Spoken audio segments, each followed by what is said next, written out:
తీసుకెళ్లారు. అభిమంత్రించినటువంటి రుద్రాభిషేకం చేసిన తర్వాత వచ్చే చిట్ట చివరి విభూతితో అభిషేకం చేసి ఆ విభూతి ఆయనకి ఇచ్చారు.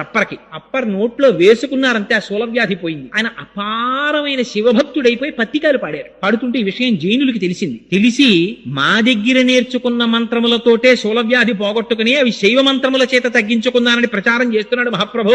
అందుకని పిలిచి అప్పర్ని దండించమన్నారు. రాజుని కట్టేసి తీసుకొచ్చారు. అప్పర్ని తీసుకొచ్చిన తర్వాత, ఏమయ్యా నువ్వు ఇలాంటి మాటలు చెప్తున్నావు కదా, నిన్ను శివుడు ఎలా రక్షిస్తాడో చూస్తాం, ఉడుకుతున్న సున్నపు గదిలో పారేయండి అన్నారు. పడేశారు. తీసుకెళ్ళి పడేస్తే హాలాహలాన్ని మింగినవాడు నా ప్రభు, నాకేమిటి బెంగ అని శివుడి మీద పత్తికాలు పాడుతూ ఆ గదిలోకి వెళ్ళిపోయారు. మరునాటి వరకు కాపలా ఉన్నారు భటులు. తలుపులు తీశారు. మంచు గడ్డలా ఉంది లోపల. ఏసీ చేసేస్తే ఎలా ఉంటుందో అలా ఉంది గది.